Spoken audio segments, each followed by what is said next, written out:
Good evening or good morning, wherever you are in the world. I'm Regina Yao, the founder and president of the Pixel Project, and I'm moderating the third YouTube session of the 8th International Women's Day edition of our Read for Pixels campaign.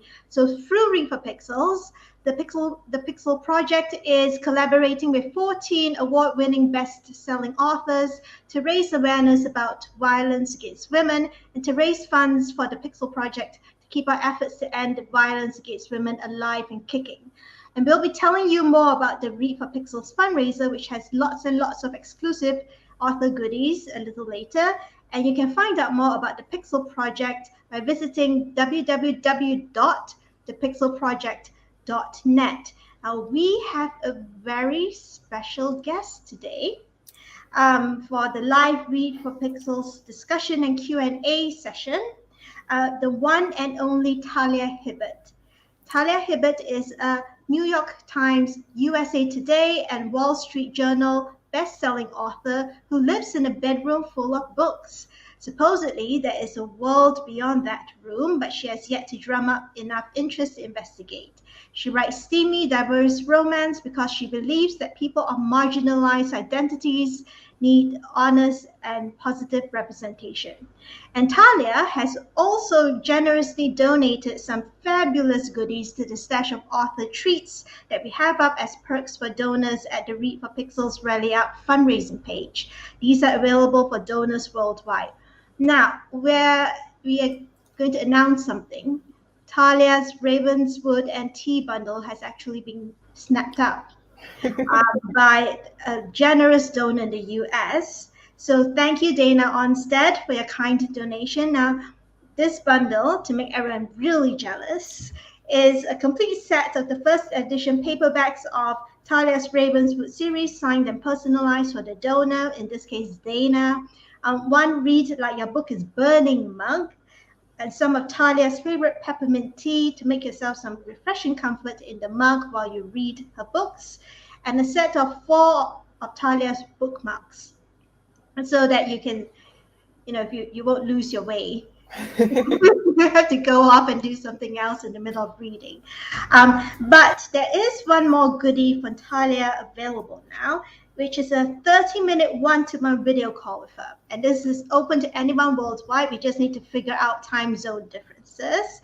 And Talia has donated this video chat to be claimed by one Read for Pixels donor who is an aspiring author or romance fan. And Talia will be happy to chat about anything and everything from the most swoon-worthy romances to the craft of writing toe-curlingly romantic love stories with a diverse cast. There's only one of the session available, so donate $200 today to book the session before someone else does. And please give generously to our fundraiser. All funds go towards the Pixel Project's work to help end violence against women. Now, we are aiming to raise $5,000, and so far we have raised $937 this weekend, the first weekend, opening weekend, and we're really pleased about that. But please do give generously, and Talia doesn't offer video chats a lot. So this is one of the rare times you'll get to have a chat with Talia. And if you're watching this session on YouTube right now, you will also be able to ask Talia questions live. Now, just make sure that you're logged into YouTube, and once you've logged into YouTube, you'll be able to see the chat box and write in the chat box. So you please type your questions into the chat box, and Xiao Chin, who is today's producer and chat box moderator, will relay them to me to read out to Talia to answer. And now over to Talia, and welcome to Read for Pixels, Talia. What will you be reading for us today? I am going to read an excerpt from a book called Damaged Goods. It is a novella in my Ravenswood series, and it is about a woman who leaves her abusive husband while she's pregnant, and she goes to the seaside and makes a new life for herself, essentially. And just to warn you, the excerpt that I'm going to read is a little bit difficult. It's just a difficult conversation, but it is a romance novel, so everyone does live happily ever after, except her husband. he does not get a happy ending because he's terrible. Laura wouldn't have picked up the phone, only she thought it was Ruth, which in hindsight was ridiculous. Ruth never called. Ruth hated phone conversations. She was a text-only kind of girl. But Ruth also had an uncanny knack for knowing exactly when Laura was having a wobble. So when Laura got out of the shower and put on her pajamas and tried not to think about Samir, the trill of her phone should have been Ruth. It should have been Ruth coming to rescue her from emotional freefall. It wasn't. Why aren't you answering my texts? Laura sighed. Hi, Haley. I'm serious. What's going on with you? Nothing's going on with me. Laura put her phone on speaker and set it on the counter, picking up her hairbrush. She was certain she'd need to keep her hands occupied during this conversation. So why are you ignoring me? Haley, we spoke this morning, like 8 hours ago. What more could I possibly have to tell you? Her sister gave a derisive snort. I know you texted Trevor today. You're always texting him. It's weird. He's my father-in-law. Not for long.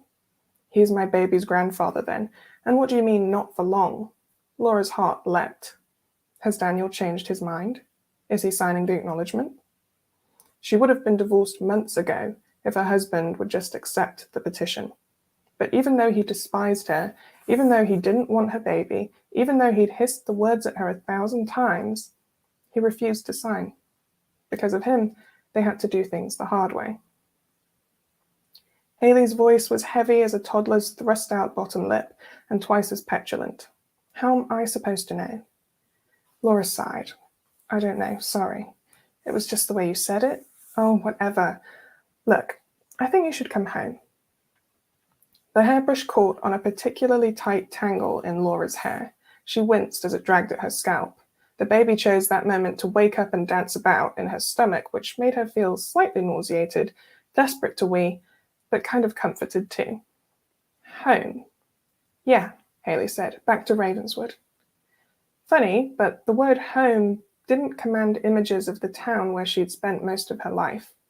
Actually, when Laura thought of home, she thought of here, the beach house, the kitchen, the table with Samir sitting. Okay, that was enough of that. I told you, Laura murmured, easing the brush through her tangled hair. I'm staying here. It's relaxing. Anyway, you and Mum will be here in September, right? Well, that's the thing, Haley sighed. I spoke to Mum and she doesn't think it's a good idea. She doesn't want to come. Laura blinked. In the mirror, her reflection's flat gaze lit up. Her lips spread into a genuine smile. The Laura in the mirror looked happy, relieved, actually. And Laura knew how she felt. That's fine, she said, trying to sound bravely disappointed as opposed to bloody ecstatic. I don't mind. It'll be just the two of us then. She put down her hairbrush and picked up the phone, taking it off speaker. Presumably, her sister didn't want to hear the sound of an incredibly long pregnancy wee. Actually, I was thinking maybe, and I don't know if she'd even want to do this, but maybe Ruth could come too? Silence. Silence that stretched out for so long, Laura started to wonder if the line had gone dead. So long that she'd actually finished on the toilet by the time Haley spoke in a voice charred and crackling. Seriously? Yeah. What do you think? What do I think? Haley hissed. Ah, so she wasn't on board then. You want her to be there when Daniel's baby is born? Laura's eyebrows shot up. A sick sort of dread began to coalesce low in her gut, like storm clouds forming over the sea. She recognized that dread, the one that sent her skin crawling in fearful anticipation, but she didn't understand why it was coming now. This was her sister, after all, just her sister. Haley might be a brat sometimes, but she wouldn't hurt Laura. She couldn't hurt Laura. First of all, she replied, trying to keep her voice calm, this is not Daniel's baby. He's made it very clear that he wants zero involvement. This is my baby. Haley snorted. Laura talked right over that snort for the sake of her temper, but the dismissal made her blood boil. Secondly, she said, her voice firmer now, Don't blame Ruth for any of this. Oh, really? That's cute. Laura's jaw dropped. What is your problem? You can't lecture me, Haley snapped. The walls of the bathroom, with their old-fashioned hand-painted tiles and the expensive skincare products Daniel had paid for, lined up on the counter, they all seemed to grow larger. And all the while, Laura grew smaller. Her surroundings closed in as she shrank in response to the hate dripping from her sister's voice. You despised Ruth, and you should. She slept with your husband. That is not what happened, Laura managed, but her voice came out thin and reedy. Oh, now you believe her? She's just a desperate, attention-seeking slut. Haley, Ruth was your friend. When I was like 5, I grew up. You should too. Daniel is an amazing man, and you know what? I am officially sick of how you're treating him. What? The word was disbelieving, a shattered breath that Haley probably didn't even hear. She was too busy bulldozing over Laura's heart. He's given you everything, and you throw a tantrum over a baby and take Ruth's side just to spite him? Where is your loyalty, Laura? Are you serious? Haley, I told you what he... I know what you told me, Haley snapped. I don't believe you. The words were like a fist to the face. They were the punch Laura had dreamt of that very morning, the one she'd barely escaped by waking up. But she was wide awake now, and there was no way to evade this particular pain. Still, she leaned against the bathroom wall as though the touch of cool, hard tiles to her feverish cheek might ease the sting of that betrayal. I don't believe you. Daniel had told her. He'd told her countless times, with open glee, that no one would believe her. But Trevor believed her, Daniel's own father. Surely Haley, who Laura had practically raised, who she'd given up her teenage years for, who she'd grown up too fast for, who she'd cooked for and scrimped and saved for and smiled for when she felt like crying. Surely Haley believed her. Haley had to believe her. That's what sisters did. And yet, a little voice whispered in Laura's ear, why didn't you tell her first then? Why didn't you tell her years ago, when it all began? And why didn't she ever seem to hear you when you tried to say the words? I feel like that ends in a difficult place, but just so everyone knows, it all goes really well for Laura from that point on, and Haley is also terrible, and we never hear from her again.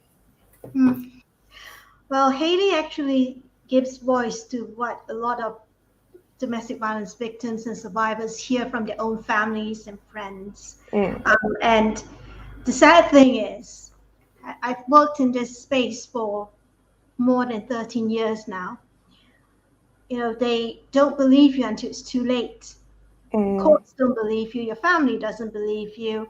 You know, the people who believe you are the people that you go, you know, that you finally go to help for with domestic violence agencies, women's organizations.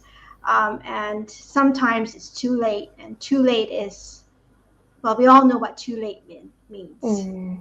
So, you know, if anyone out there, if a woman in your family or a female friend says anything of this sort to you, don't dismiss it.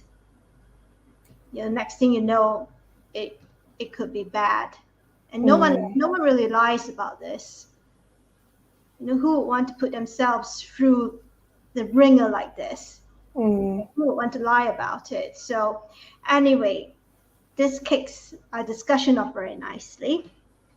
So let's talk about your female characters. So all your stories feature complex female protagonists such as Chloe, Danica, and Eve in the Brown Sisters series, and the Kabah sisters in your Ravenswood series, who are resourceful and compelling women with agency who do their best with the cards they are dealt with in life. And so who or what are the inspiration behind your wonderful female characters? Well, thank you, first of all. And I feel like I'm really just inspired by, you know, reality and the women I see in my own life day to day. I grew up in a family that was essentially entirely women. You know, my mum, my grandmothers, I had 3, were all integral in raising me, and I just saw them be so fearless and so kind. And so that's kind of what I think of when I think of writing women. Yeah. And someone actually made a comment that is pertinent to what I just mentioned just now. Rokyo, sorry if I mispronounced your name, Rokyo Korea said, I screamed when Haley said she didn't believe her. And our producer says, I know, your own sister, for goodness sake. Anyway, so back to discussing your female characters. So all genres, including romance, have seen their share of female stereotypes and tropes.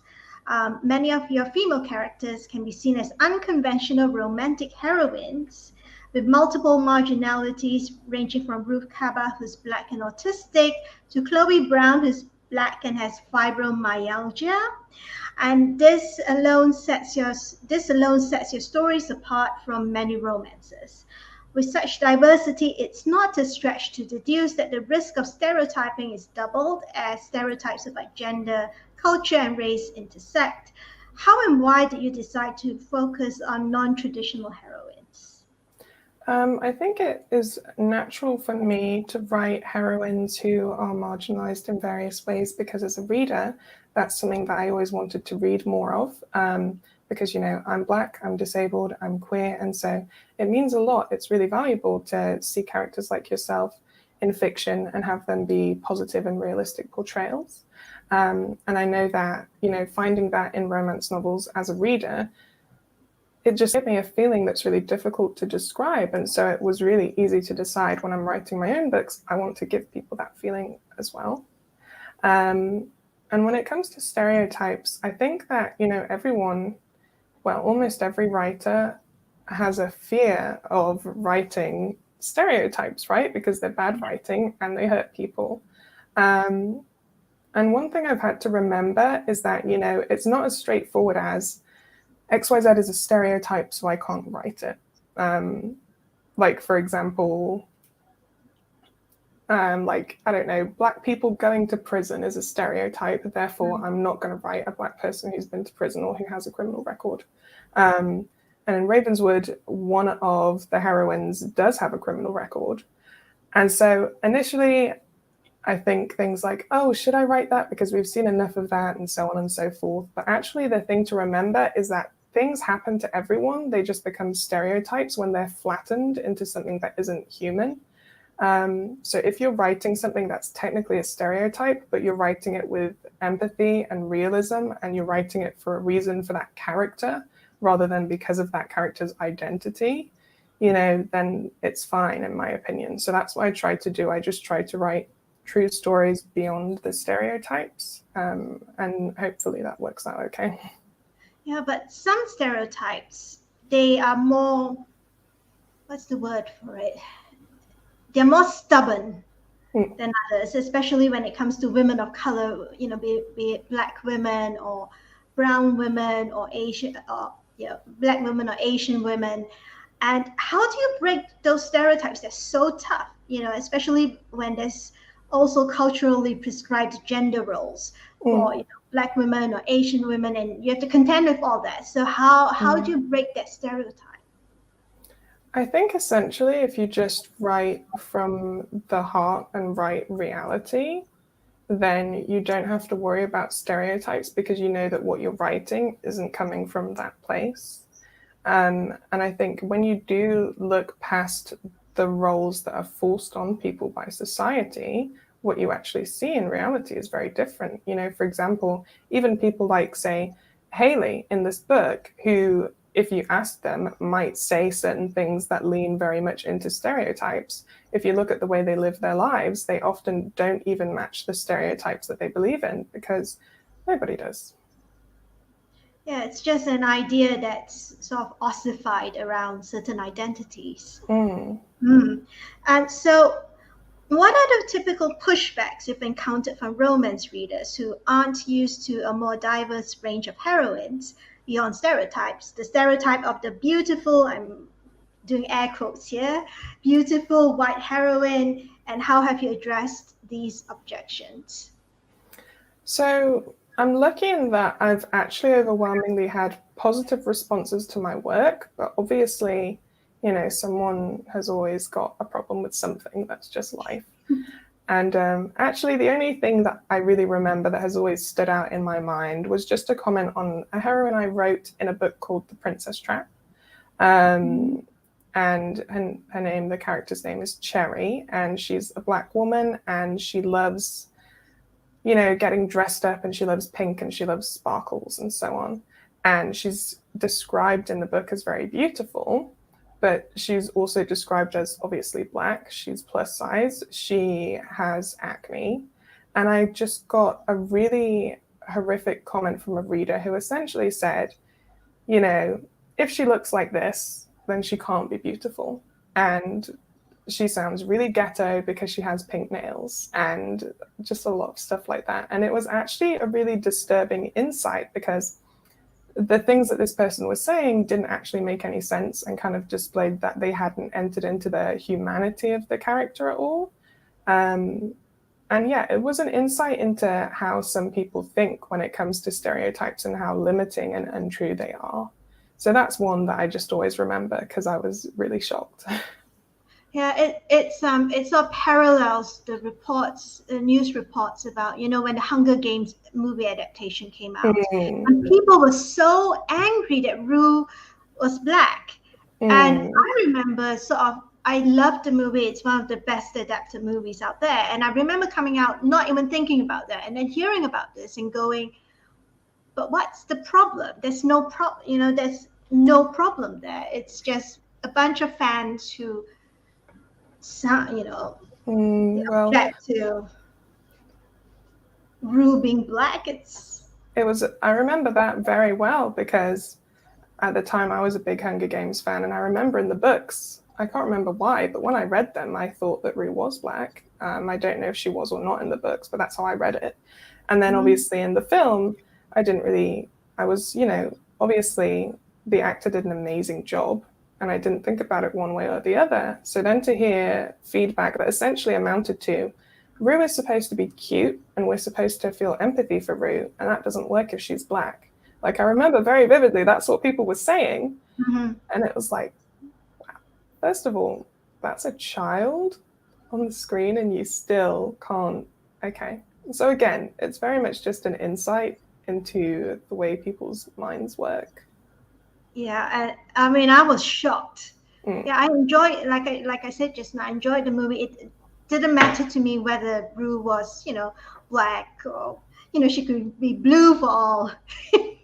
She could be blue or whatever. So as long as it fits with the story and the world that it's in, that's all that should matter.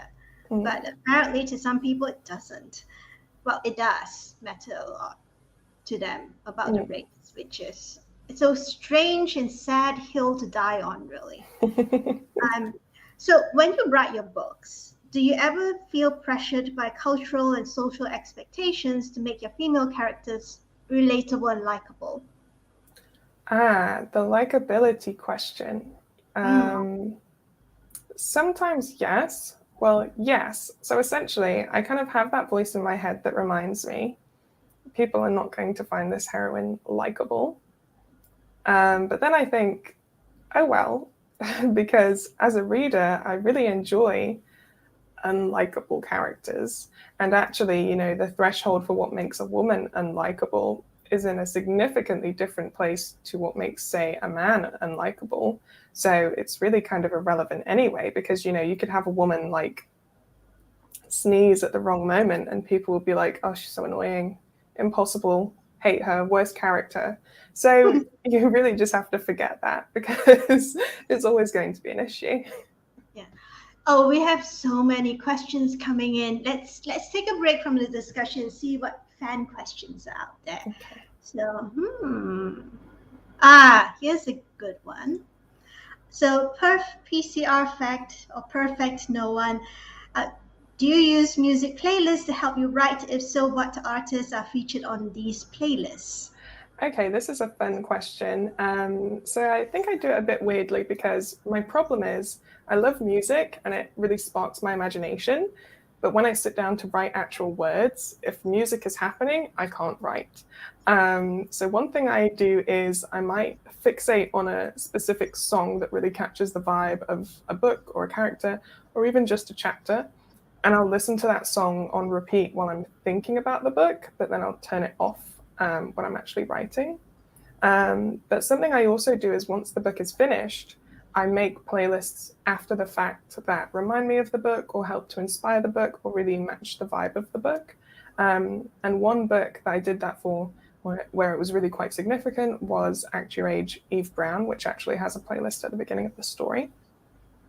I do think, should I do that for more of my books, but I'm lazy, so I haven't yet. Chloe is the invertebrate list maker anyway. Yes, very true.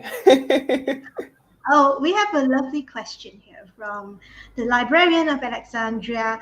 So Tuesday is International Women's Day. Do you have a favorite living feminist or a dead one? Oh, that's such a fun question. I think, okay, so first of all, someone I don't know but who is a badass is Bernardine Evaristo. She's an incredible author and I love her books and they always make me think. I would say maybe search for warnings before you read her books because sometimes she has stuff in there that really gets you in the chest. But yeah, she's incredible. And then, I really enjoy kind of admiring women who I know in real life, who I can look up to in real life, because I think that in terms of ideologies and in terms of just trying your best, people are always going to fail, but people are also always going to change and evolve as their understanding as our understanding as a society changes and evolves. So it's great to be able to have these like constant conversations with inspiring people who are actually around you. And I'm always really inspired by my mum, who, first of all, just has this complete rejection of respectability politics that is like always in my head whenever I feel self-conscious about anything. I'm like, oh, well, because that's what she would do. And also before she passed away, my great-grandmother was very inspiring to me. So I think people around you, that's always my favorite. Yeah. Oh, there's a follow-up question. It's about playlists. Would you consider, Anusha Kandasimam, who's our assistant producer today, is asking, would you consider sharing these playlists so we can read the books while listening to the songs? I think that's actually a great idea. The problem is because I fixate on songs, the playlists are only like 5 songs long, but maybe people will enjoy that. Maybe I should just share them. All right. So let's go back to the discussion. So over the past couple decades, the hero in many romance books has significantly evolved, and we are seeing a far wider range of male protagonists. Your books have cleverly subverted the whole alpha male stereotype by presenting the reader with heroes who outwardly look like alpha males, but are anything but. So in a girl like her, ex-military man Evan loves to cook and is quite a homebody. And in Get a Life, Chloe Brown, Red Morgan, who is a tattooed and muscled handyman, moonlights as a painter at night. So the question is a bit of a long one.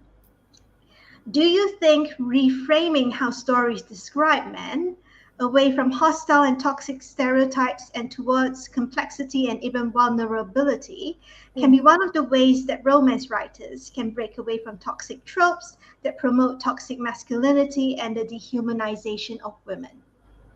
Definitely. I feel like within romance, 2 things that I've noticed that I think do a really great job at kind of deconstructing toxic masculinity.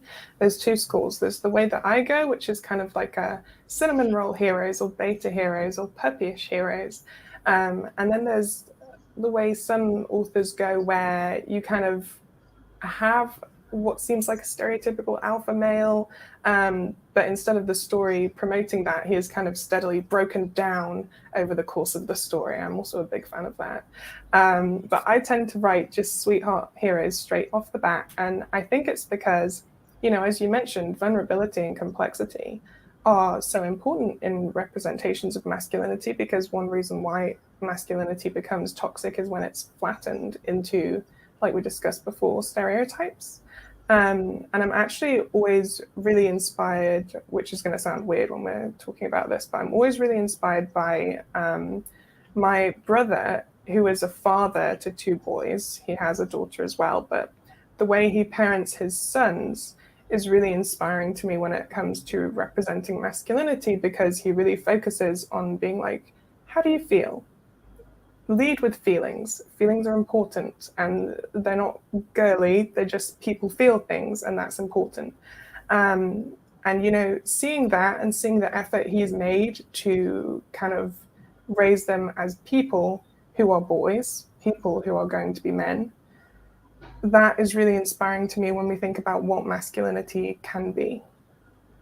Yeah, and toxic masculinity basically just represses everything except two things: anger and violence. That's not good for anybody at all. No.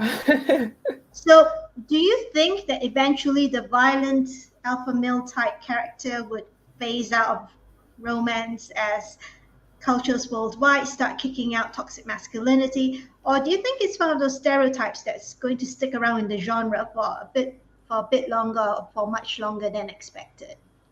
I think there's a lot of things we can do with that character, because, as I mentioned, we can break them down. We can also kind of have them in a situation where they're not the only character who behaves like that, and they actually have to face themselves, a mirror moment. But then at the end of the day, for that to be successful, you always have to somehow take them away from that toxicity.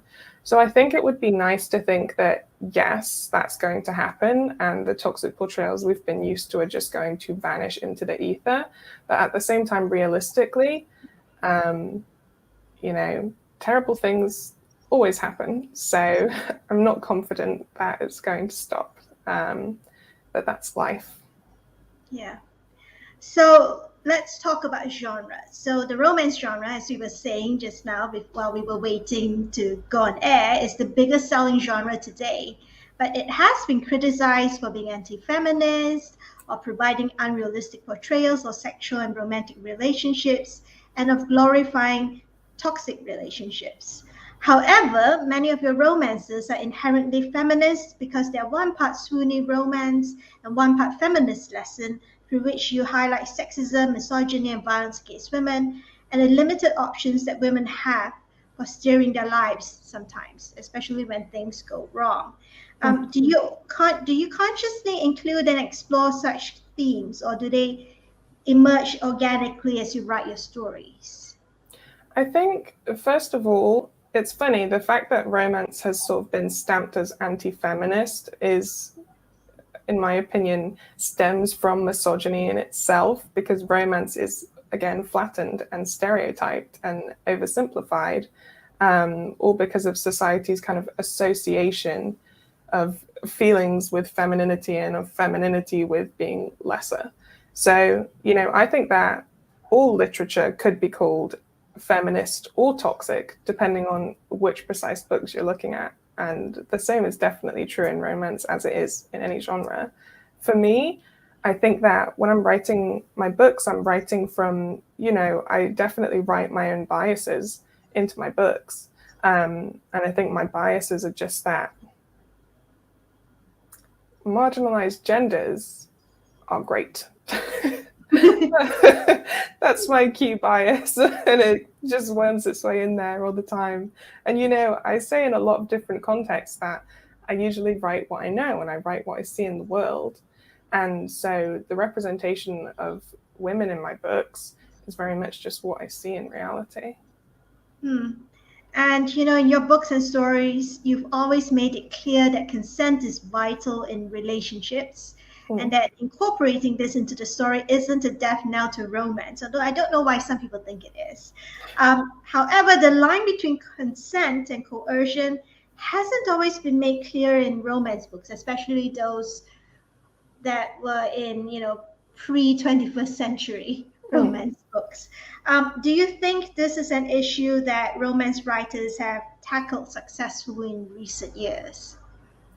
Yeah, I think there's, again, two sides to this. And the first is that as society changes and becomes more open and explicit about what is and isn't consent, that's reflected in all our media because it's happening to us. It's an understanding that we're coming into, and so we write it out there. And then also there's the fact that, I think the Shelf Love podcast, which is a great kind of romance-based podcast, I think they've talked before about different reasons why issues around consent have popped up in media over time. And one example of like 80s style bodice rippers is that in a time when women felt more self-conscious about wanting to, for example, have sex, it was more appealing to read about someone just having sex happen to them. And I think one reason why we're seeing it less is because it's now completely normal for a woman to say, yeah, I think sex is cool. But then the other thing is that we have definitely, especially in, I would say, the last decade, had much more open and honest conversations about what consent is and what consent isn't. Because I think it suited a lot of people to act as if there were quite literally blurred lines. Who remembers that moment in history? Because I do. That was when that song came out, my jaw sort of dropped in my, you've got to be joking. That was a weird time. So, as we've had conversations like that, like the huge conversation that song sparked, I feel like that's reflected in romance, yeah, because I think that a lot of the people who write romance are very plugged into those conversations, and so the work reflects that. Yeah.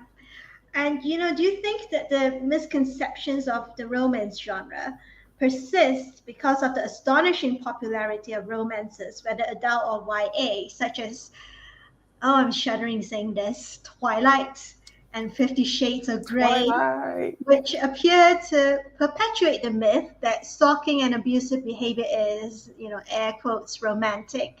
If not, why do you think they persist? I mean, they as in the misperceptions and the misconceptions about romance as a genre. I think that no matter which romance novel someone reads, if they want to see romance a certain way, they're going to. And we see this every February when, someone who obviously disdains romance decides, I'm going to read a romance novel and write an article about it. And they read a perfectly great romance novel and they're like, I think this was actually a very dangerous text. And so I think a lot of it is just societal perceptions and the fact that everyone needs something to be disapproving of. And romance, it's been a tradition to disapprove of romance for so long. Why change now? Yeah, and every year the Pixel Project, one of our other campaigns is for the 16 days of activism against gender-based violence every year, and for the last almost 11 years now, we do a campaign called 16 for 16. So it's 16 articles, one article per day during the 16 days of activism, and each article is a list of something, list of people working on stopping violence against women, list of steps you can take to stop a particular type of violence against women. And one of our annual lists is actually 16 books about violence against women. And we've been making an effort in the last handful of years to really include some romance novels that are tackling issues of violence against women really, really well. So people get really surprised about that. And we're like, no, read the book. Just go in and read it, see how it's handled, and you'll understand why we include it. You shouldn't exclude romance at all. It's like you said, and I said earlier, and you said earlier as well. Romance authors are some of the most plugged people who are plugged into the issues of consent and all that. So let's stop for a little bit and get to questions from the audience. And this is so sweet. People are waxing lyrical about Red Morgan. They're going, I just watched his silky hair. I absolutely adore Red. He's a great guy, a great fictional guy, unfortunately, but a great guy. So let's see what other questions there. Here we go. Let's have a question from Anastasia Anderson. You're a huge reason I'm taking my writing more seriously. Thank you. Do you ever or have you ever struggled with imposter syndrome? If so, how do you work past it? I think so, yes. I feel like imposter syndrome is kind of a big umbrella. I actually wrote a heroine who was dealing with it in Take a Hint, Danny Brown. And I think it takes a lot of different faces. And for me, I'm less likely to think, for example, who am I kidding? I can't write a romance novel because I've already done it, so I can't tell myself that anymore. But I will think, this one isn't going to be very good. I can't write a book as good as the last one. I can't write a book that's going to be more successful than my previously most successful book. Sometimes I get ideas that are a little bit challenging to execute, and instead of thinking, okay, well, I'll just work really hard on it, my brain decides to say, oh, you can't do that. Don't do that. You're going to fail. So I do think I deal with imposter syndrome, and working past it is really, really hard. The key first step is identifying that, that's what's happening, and that these aren't like reasonable, logical thoughts, but rather you're dealing with something that isn't based in truth and isn't based in fact. Another helpful thing is to try and think of yourself as a separate person. If your friend came to you and said, I'm trying to write and I feel like I can't do it, you wouldn't be like, yeah, you're right, you're going to be terrible. I hope you wouldn't anyway. You would probably say, just try, just give yourself a chance. I believe in you. I'm excited to see what you do. And taking that kind of gentle approach to yourself feels so weird, but it's definitely what we all owe ourselves. All right. So the next question is from Letitia Holder. How do you come up with the different narratives and scenarios your characters face? With great difficulty. Writing a book, you have to make things happen, and it's really hard. So sometimes events inspire me. I'll see something. I saw something the other day. I saw someone installing a bathroom. And I thought, oh, if the characters I'm writing right now had to install a bathroom together, it would be really funny. So I decided to put that in the book. But other times inspiration isn't striking. And when that happens, sometimes I write lists of things that I've read, favorite tropes and scenes, or things that I just think would be cool, even if they seem like they're not going to fit the book. And then I look at the list to inspire me. So long story short, I just try and think of stuff and then shove it in there. And it's not a very professional answer. Well, as long as you have the delete button, so you can exactly. do it. All right, so let's see who else has a question. There's so many. Let's see. Oh, here's a fun question. Where is it? I saw that. Here we go. All right, this is a question for both Talia and everybody else. Rokio says, my favorite character is Danica. Who is your favorite female protagonist? Everyone type your favorite Talia Hibbert female protagonist in the chat box, please. Oh, this is hard because, I have seen some of my characters called unlikable heroines, but I write them because I like them all. That's very tricky. I really like Ruth from A Girl Like Her because she stays inside and she wears her pajamas, and that's really my vibe. If I was thinking about heroines from other books, in Queen Move by Kennedy Ryan, it's called Queen Move, and the heroine is definitely a queen. She's so badass and so funny and deals with so many weird things with such equilibrium. So I really, really love her. And then also the heroine of 7 Days in June by Tia Williams. She's a romance author, so maybe that's why I like her, because we're in the same biz. And she's so cool, and she has a kid, and it's so funny and also inspiring to see her be a parent and have a chronic illness at the same time. So yeah, lots of heroines I love.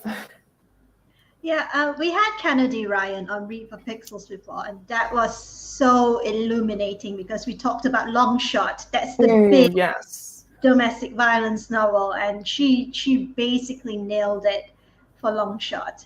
So let's have one more question from the audience, and then we'll go back to our discussion. So Misty 306, hi Misty, good morning. Misty apologizes for having a late start, joining us late today, but she has a question. She says, as a librarian, I notice many readers who don't like romance books love your romance books. Why do you believe your books stand out more than other ones? Okay, I know why this is. It's because the Brown Sisters series, the covers, it's because of the covers. People who don't read romance don't know that the Brown Sisters are romance novels. So they pick them up and they're like, I don't know what this is, but I'm having a great time. And, and if you're one of those people, I encourage you to just follow through, keep reading romance. You will continue to have a great time. So we have some we have Anastasia says Chloe Brown and Ruth Kabbalah are my favorites. And the librarian of Alexandra says Chloe Brown is a favorite character, of course, and Margot Mertz is amazing. So, all right, so let's go back to our discussion. So let's talk about stories. And because stories are one of the most powerful ways of bringing change because they sort of disseminate ideas and they put ideas in people's heads to let them grow. And we have to put the right ideas in people's heads. So, in your opinion, how can authors strike a balance in their storytelling between raising awareness about tough human rights issues like violence against women and telling an engaging story without being pedantic or preachy? I think it's really about, it all comes down again to empathy, because if you are writing a story kind of with a message, then presumably it's because the character or characters at the heart of your story are going through this thing that so many real life people go through. So I think if you tell a story realistically and empathetically, then, you know, there's always going to be a core message in that story. And people are going to be able to absorb that and care about it the way they care about the characters. And what would your advice be to romance authors who wish to include violence against women as a theme in their stories but have not tackled that issue before? I think, you know, it's kind of like any issue that you want to include for whatever reason. You have to examine your reasons for doing so, or kind of what your aim is, and then work backwards from there and see what's the best way of hitting that aim. You know, if you want to draw attention and kind of empathy towards a particular thing that you know happens, then you just have to make sure that you're doing that realistically. But also, I would say, make sure that you're prioritizing, you know, readers who have already been affected by it. Because if you're, say, you're writing to raise awareness of violence against women, the last thing you want to do is make people who've experienced that violence, you know, suffer by reading your book. So yeah, I think that's the main thing. Yeah, be mindful of triggers, I think. Definitely. Yeah, and we were chatting before we went on there, and I was just saying that it's really impressive that there's so many romance authors there who, if they're tackling issues like domestic violence or rape, they actually have a sort of a page before you even begin the story, say, you know, this story might be triggering for some people. If you feel that you can't, you know, and then it's just nice to have a content warning beforehand. So you have been so very incredibly supportive of our Read for Pixels campaign and our anti-violence against women work as a whole. And this is a Captain Obvious question. Why do you support the cause to end violence against women? First of all, because that's bad. People shouldn't do that. um, but you know, I believe, and I know firsthand that the world is a better place, you know, in the pockets of society when women can breathe freely and exist as people doing what they want to do or what they need to do without this constant fear or the threat of violence. And so I just believe that the only way for the planet to move forward is for violence against women to end. Yeah, and you know, there was a study that came out a few years back, I think 5 years ago, and by the World Bank, I think. Might be wrong, but I do remember this number sticking in my head. It said that violence against women actually costs the economies of the world 9 trillion US dollars every year. Because women can't go out to work and contribute to the economy when they're being battered at home or if they're recovering from sexual violence. So yeah. So final question. What do you think authors can do to help with the cultural change needed to eradicate violence against women and girls? I think essentially, writing from a place of empathy is always the best and possibly the only thing we can do, because there are so many stories that need to be told. And, all writers kind of exist in this world and are experiencing this world with all its dangers. And that creates stories that need to be told. And those stories don't always fit very neatly into a category.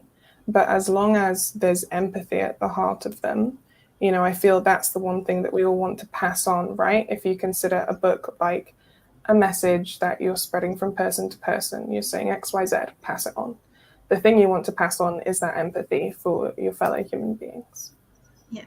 So I'm going to stick myself on screen. So those who have joined us late probably only hear my disembodied voice off screen. So hi everybody, I'm that disembodied voice that's been chatting with Talia for the last 50 minutes, I think. So we've come to the end of the discussion and Q&A session, but there's a few notes here. I hope you stay for a bit longer. Talia has generously donated some fabulous goodies to the Stash of Author treats we have up as perks for donors at the Read for Pixels Rally Up fundraising page. And these are available for donors worldwide. Now, Talia actually put together a really cool Ravenswood and tea bundle, and that's gone. Whoosh! No, seriously, Talia, it just like whooshed out the door. Whooshed out the door, I think within 12 hours of us posting it, literally. And again, we want to thank Dana Onstead, who's in the US, for donating the $125 for that lovely, lovely bundle, which has a complete set of the first edition paperbacks of the Ravenswood series, signed and personalized by Talia, and one read like a book is Burning Mug, and some of Talia's favorite peppermint tea, and a set of 4 bookmarks. Now, everybody, the good news is Talia has a second goodie.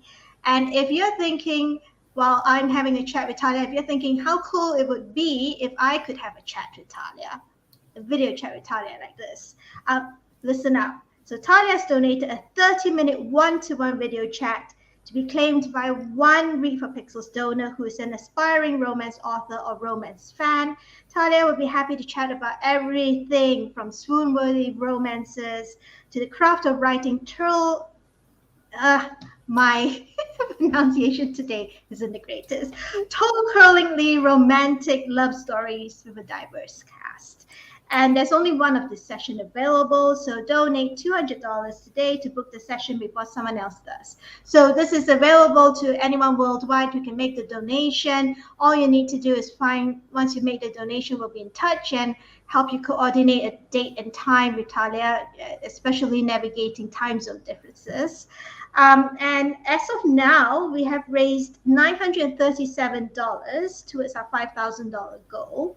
Please give generously to our fundraiser. All funds go towards the Pixel Project's work to help end violence against women, including our Read for Pixels program, which is what we're having, which Talia's live stream right now is part of.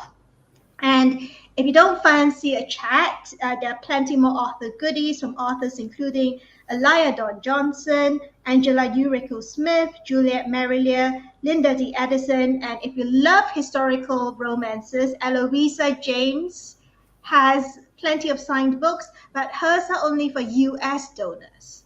So if you're in the States and you want to, have some great historical reading for the spring, go mosey on over to our fundraising page and pick up a bundle of books from Eloisa. And more goodies will be released every week throughout March. So we have plenty coming up. And the fundraiser ends on the 15th of April, 2022. All funds go towards our work, as I said.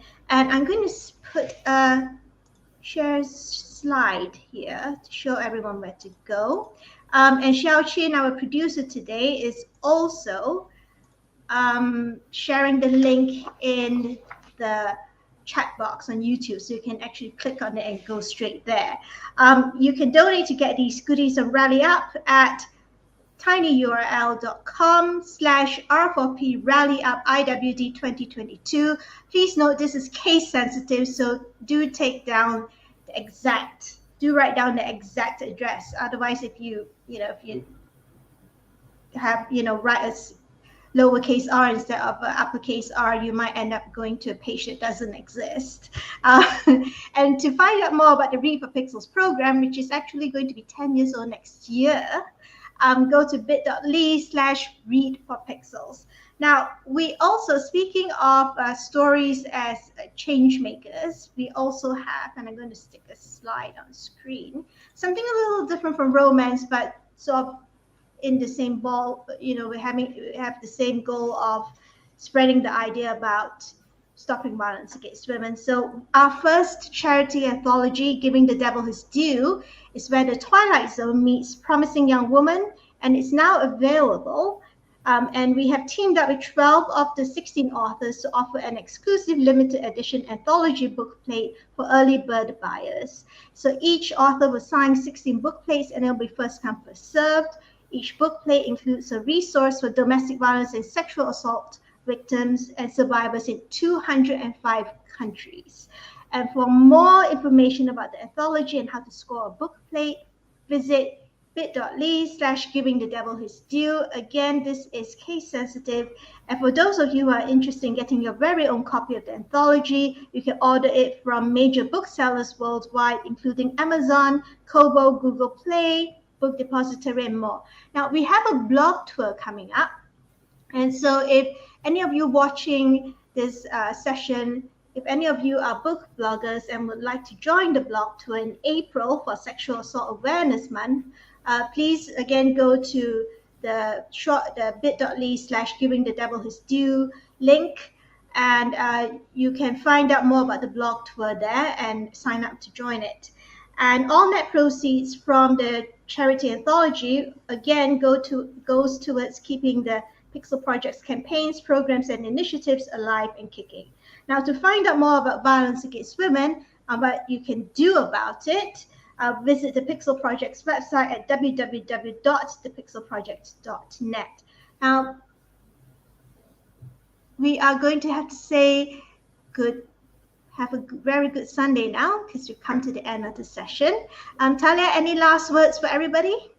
Thank you everyone so much for coming and for asking such fabulous questions. And thank you, Regina, and everyone on the team for doing this event and for running the Pixel Project.